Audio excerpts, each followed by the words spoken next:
dan seterusnya.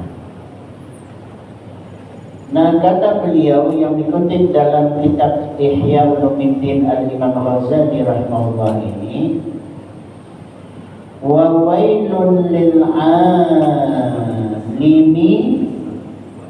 idza ahabbat dunya, maka bencanalah ilmu pengetahuan itu bagi orang yang berpengetahuan agama, idza ahabbat dunya, apabila dia cinta dunia. Ilmu agamanya itu diperuntukkan untuk meraup keuntungan dunia. Nah, ini tentu perlu penjelasan yang komprehensif bahasanya sekarang. Karena kalau salah, ada orang yang salah memaknai orang yang berilmu agama itu al-alim, orang alim, ustaz, syekh, dai, penceramah, dai, muallim, mursyid, muallim di pengajian-pengajian, majelis taklim itu, ya, mursyid. Mursyid ini yang membimbing dalam suatu kegiatan komunitas, biasanya majelis taklim juga di bidang, biasanya itu di bidang keilmu tasawufan. Nah, ada tuh amalan-amalan tasawuf yang dibimbing oleh guru, namanya mursyid. Jadi wiridannya itu dibimbing. Gurunya ini adalah guru yang berijazah, bukan ijazah selembar kertas, itu bukan. Ya, yang diijazahi oleh gurunya, gurunya dari gurunya, dari gurunya, dan seterusnya. Itu namanya mursyid. Muallim, pengajar. Ya, semuanya tuh ustadzut juga. Cuman umumnya muallim, mursyid itu membimbing di kegiatan pembelajaran non formal, kayak di majelis taklim, ya. Nah, kayak kita nih maghrib, isya, subuh. Nah, yang formal-formal itu dalam bahasa ininya ustadzun. Ustadzun itu sebenarnya guru besar maknanya, jadi dosen lah. Ustadz itu guru besar. Jadi kalau kita di sini dosen, ya. Tapi kita ini selalu menggunakannya ustadzun itu ya guru.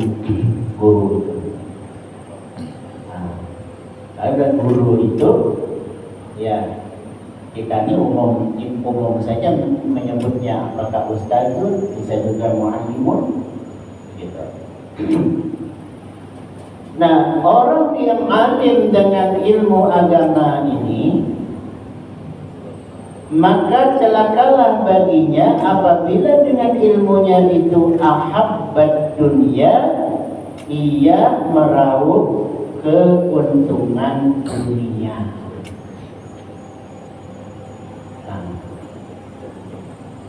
Tentu ini berbeda dengan orang yang diberi penghargaan karena jasa-jasanya, karena waktu yang telah disisihkannya, karena ilmu yang ia berikan kepada muridnya, maka sang murid memberinya penghargaan. Artinya si murid-murid ini menghargai gurunya, memberikan penghargaan karena telah menyisihkan waktunya, karena telah mentransfer ilmu pengetahuannya, dan seterusnya. Maka para murid memberikan penghargaan. Nah, penghargaan itulah yang kemudian kita menyebutnya sebagai, kalau formalnya kalau di sekolah itu SPP. Ya. Kalau tidak formalnya kita kumpulkan sesama kita nih, jamaah ini nih. Seberapa namanya juga penghargaan, berarti tidak dipatok, seberapa mau ngasih. Nah, si murid nih begitu, lalu terkumpul. Nah, nanti dikumpulkan oleh orang tertentu. Jika dimanage secara baik, tentu ada kepanitiaannya. Jadi kalau ibarat majelis taklim itu ada pengurusnya. Nah, kalau namanya pengurus berarti terdiri dari ada ketuanya, ada sekretarisnya, ada bendaharanya, ada bagian-bagian dan sebagainya. Nah, itu. Mereka ini bekerja. Nah, kemudian para jamaah ini bergotong royong tanpa dipatok, tanpa ditentukan seberapa ia kemudian mampu dan ikhlasnya dia mengeluarkan sebagian hartanya untuk kelancaran kegiatan pembelajaran di majelis tersebut. Nah, begitu. Nah, yang seperti ini tidak termasuk apa yang dikategorikan sebagai mengambil atau disebut sebagai mengambil bagian dari dunia. Nah, itu. Jadi artinya kalau dia dapat upah,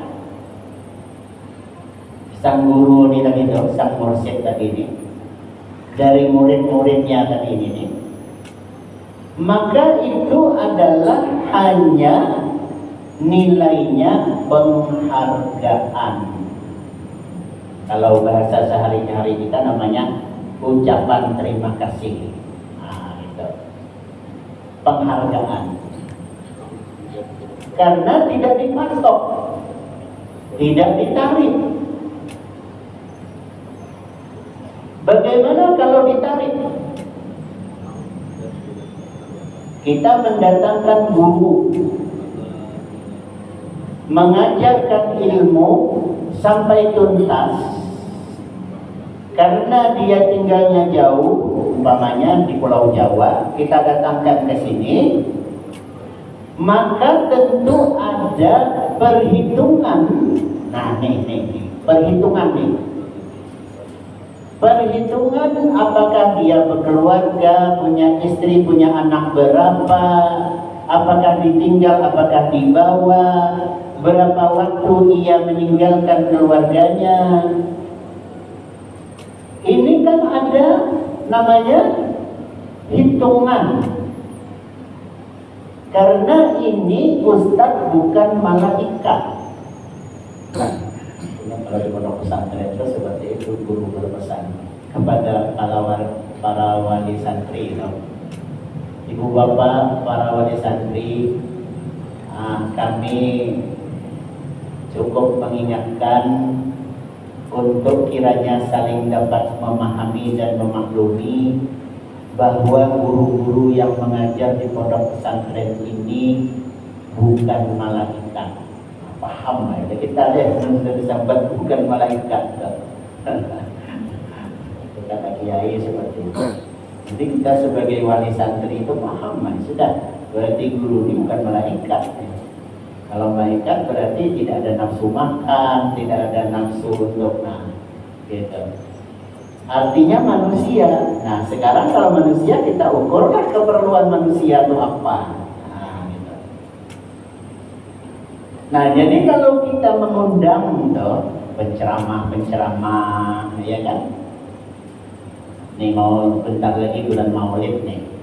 Kita datangkan dari mana-mana daerah, provinsi, antar lintas provinsi sekarang ini.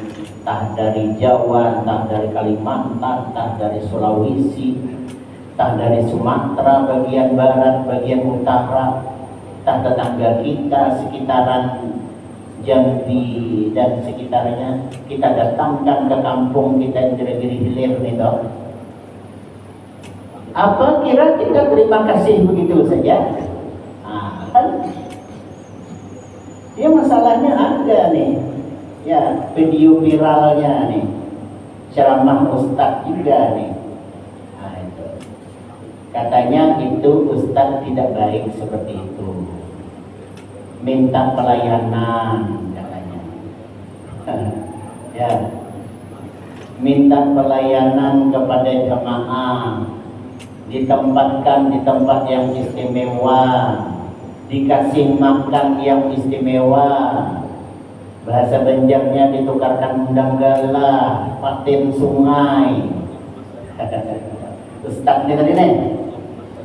Nah, ini contoh tidak bagus bagi ustadz seperti ini. Gitu. Nah, kita jangan menilai seseorang itu seperti apa yang kita mau. Jadi ukurannya betul salahnya itu bukan kita, tapi adalah asyawahidul a'zam. Apa itu syawahidul a'zam? Syawahidul a'zam itu adalah kalau kira ada 1000 orang, maka 800 orang menilai iya, 200 tidak, maka 800 ini namanya syawahidul a'zam, kelompok terbesar, mayoritas menilainya kepatutan dan kelayakan, baru bisa dijadikan sebuah acuan. Jadi tidak bisa individual kehendak kita ini harus disetujui oleh orang lain. Tidak bisa. Nah, gitu. Kalau kita hendak menyampaikan apa yang kita mau, itu tidak kemudian dalam tanda kutip menyuruh orang lain harus ikut kepadanya, kalau tidak orang itu salah. Ini tidak bisa seperti itu. Jadi ibaratnya itu kalau sesama penceramah tuh, janganlah saling cuil-mencuil masalah itu kepada kawan lain kan. Ini katanya saya tuh jadwal tuh ada aja dipanggil orang jauh-jauh, tetapi saya di majelis saja. Saya tidak maulah diundang sampai ke Banjar-Banjar sana tuh. Ini perkataan seperti ini tidak perlu. Ya kalau ada sesama kita yang profesinya dai ini sudah sifatnya itu go nasional lah tuh kan, alhamdulillah begitu, tidak perlu kita mengomentarinya. Ya, di pengajian kita sajalah cukup. Apa pula berjauh-jauh, aku ini diundang naik juga, tapi aku kadang itu menolak aku nih. Tidak perlu seperti itu.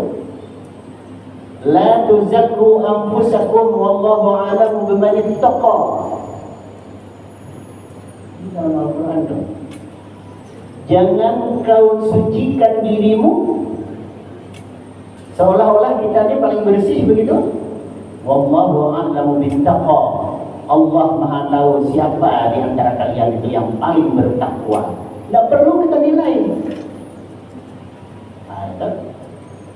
Ini kayak kita di sesama jemaah. Kadang perlu kita saling mengomentari siapa yang paling rajin berwirid, siapa yang paling rajin berjamaah, siapa yang paling rajin, ya gitu-gitulah. Kita sesama jamaah tidak perlu mengomentari, ya kita jalani saja semuanya itu. Yang penting tujuan kita sama. Ya tujuannya apa? Ibadah itu saja. Jadi tidak perlu sentil sana sentil sini, merasa tidak pas dengan cara kita lalu kita sentil dia. Gitu ya. Kecuali kalau umpamanya kegiatan ibadah yang semestinya harus sama, dia berbeda, itu tentu ya nanti ada hukum di situ, ya sah tidak sahnya suatu ibadah, itu babnya lain, itu babnya. Nah, itu.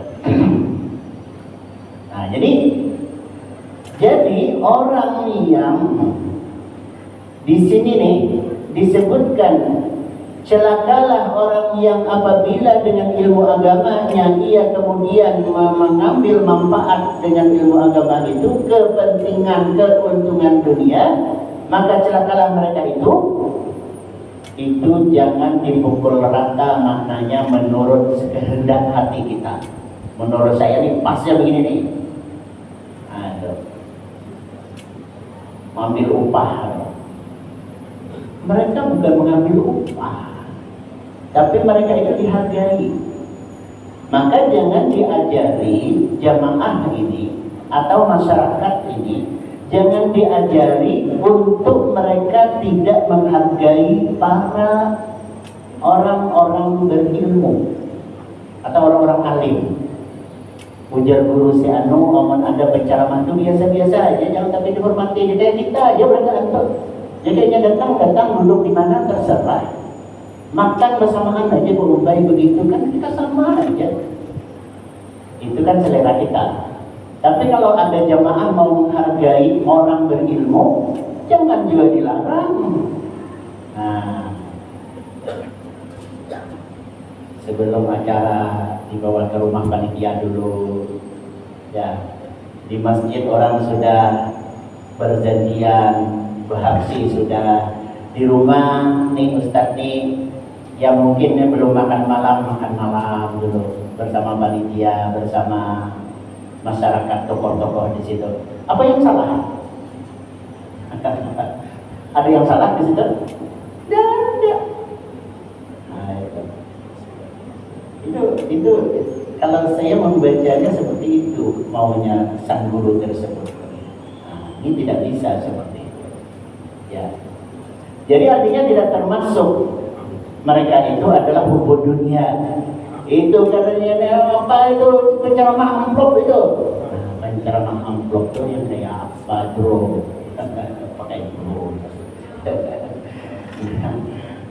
Bahkan nih, kalau memang dia ini dai itu adalah profesi, dai itu profesi. Profesi itu kayak guru itu kan profesi. Kita ini kan dai ini belum diinikan oleh pemerintah. Kalau negara tetangga kita kayak Malaysia, Brunei itu sudah lama. Di apa namanya itu? Disertifikasi. Jadi penceramah itu pakai sertifikasi. Jadi artinya mereka profesi dan mereka itu dibiayai oleh negara. Nah, ini baru sadar nih. Nah, ada lagi bunyi macam-macam. Ini kita kan ada negara sepertinya belum sanggup untuk membiayai dai-dai penceramah ini seperti mana halnya guru-guru bersertifikasi di sekolah-sekolah itu.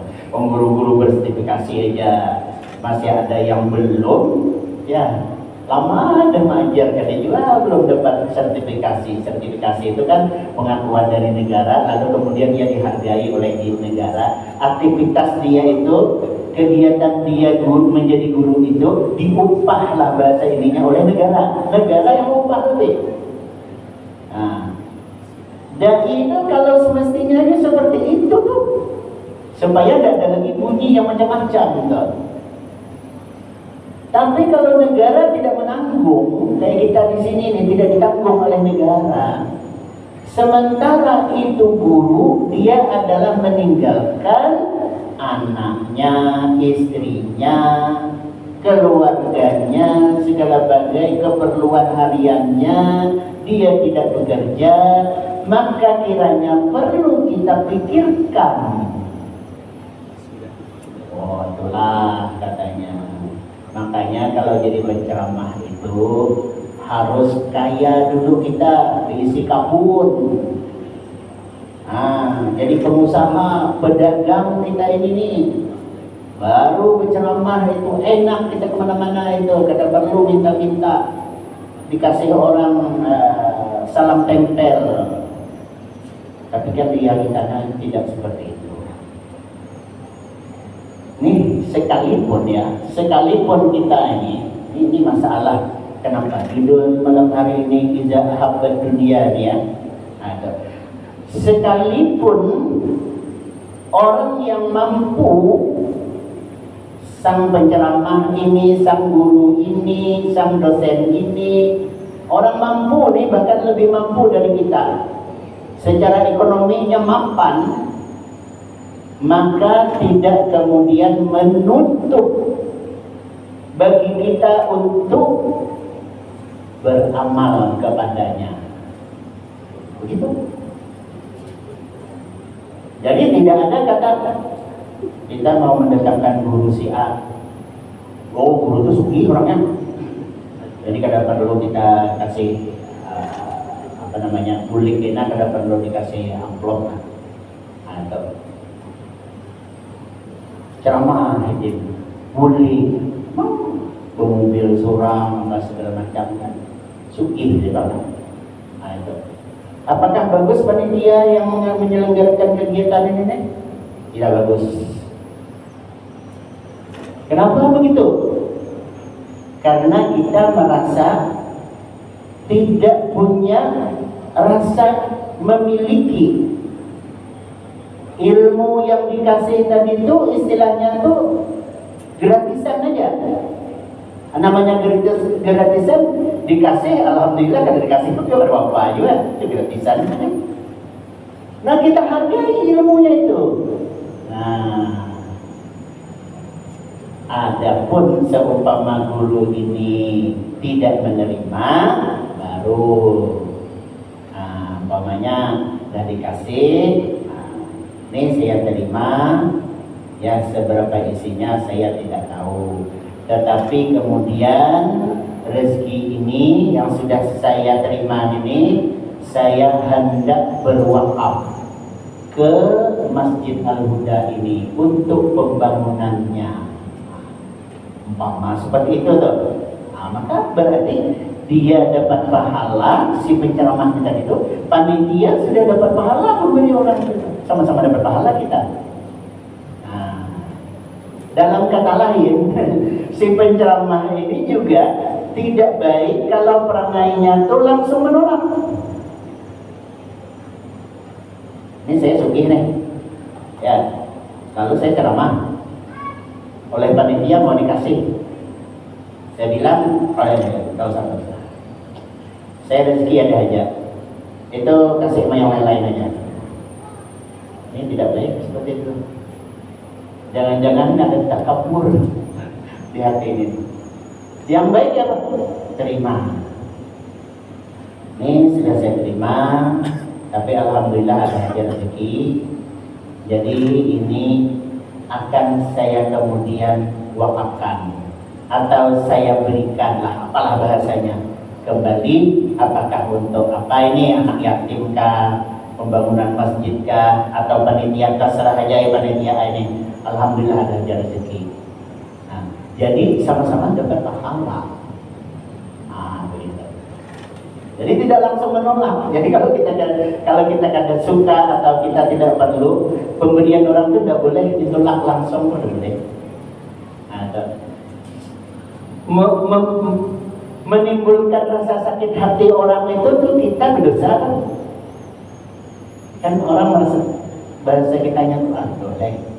Nampaklah salah ko nila. Kira-kira harta ko ini dianggap kada bersih ka. Maka guru ini kada menerima mana. Kan? Susah jadinya kita sama guru nih. Dengan guru ini kada percaya kalau rezeki yang ku cari ini dia menolak nih. Kan?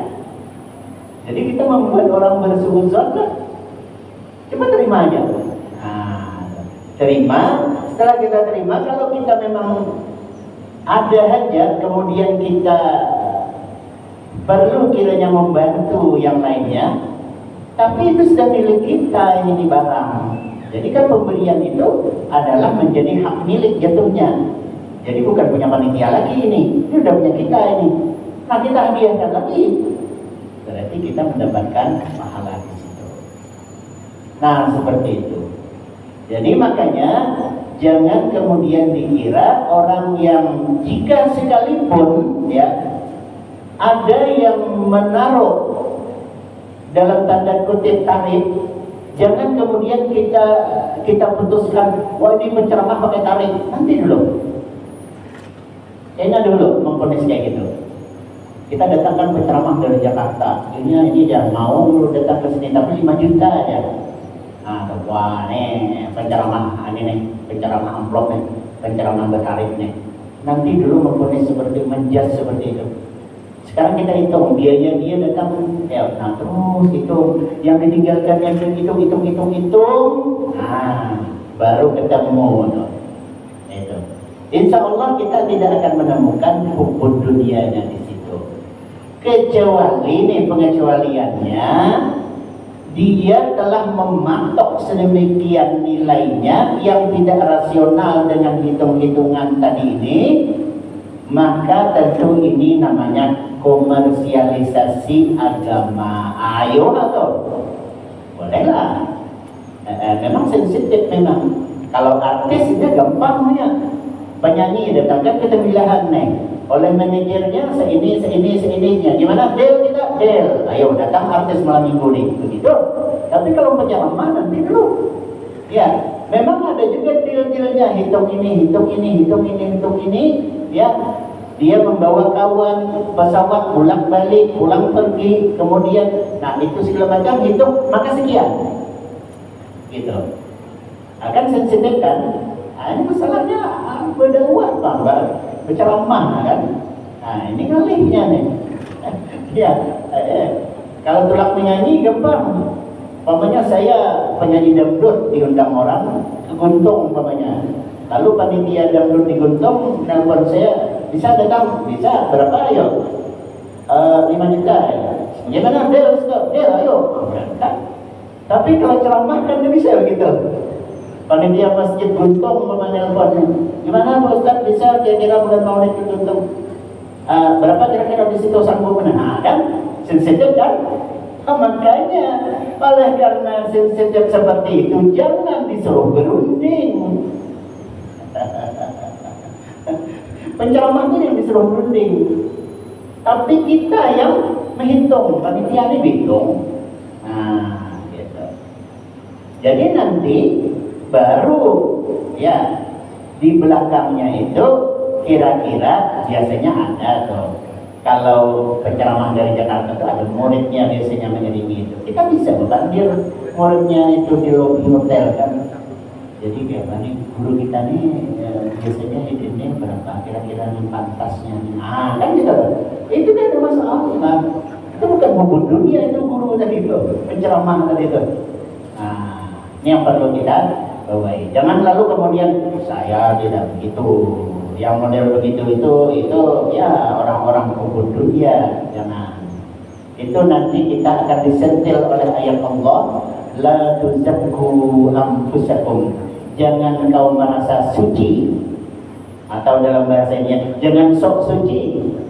Ya, wallahu a'lamu biman ittaqa. Karena Allah Maha tahu siapa di antara kalian ini yang paling bertakwa. Jadi kita jangan menjudge diri kita. Pokoknya aku nih, nah jangan. Ada orang kayak gitu kan. Nah, itu yang pertama. Tetapi apabila ilmu pengetahuan agama itu memang tujuannya ia kemudian mendulang dunia, baru wailun lil alim maka celakalah orang alim tersebut. Nah itu, ilmu agamanya itu dijual untuk keperluan, kepentingan dia untuk mencapai dunia. Nah, celakalah kau. Gitu. Nah, ini kita tasawuf pengajiannya di Bapak deh. Wa wailul lil alim idza talaba riyasah. Jelas. Celakalah orang yang berilmu pengetahuan agama itu kalau tujuannya adalah untuk mendapatkan suatu jabatan.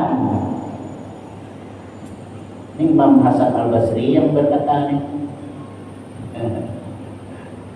Jadi guru, ya sudahlah, jangan terlalu ngotot menganggap bahwa kalau kita punya jamaah, lalu kemudian jamaah kita nih semuanya akan merasakan hal yang sama apabila kita beralih profesi dari guru, dari dai, dari penceramah, dari ustaz, dari pengajar, dari muallim, umpamanya pindah kepada dunia politik, tujuannya dia hanya mendapatkan riasah jabatan.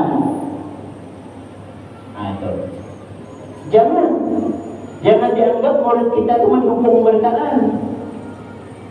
Kita seluruh satu majelis 1000 jamaah kita di majelis itu kalau kita pengajian umpamanya. Itu kalau 1000 jamaah kita tuh kalau kita berkata saya mau mencalonkan diri untuk menjadi bupati, kira-kira bagaimana jamaah? Tidak 1000 lagi mendukung kita gitu. Tidak yakin lah tuh.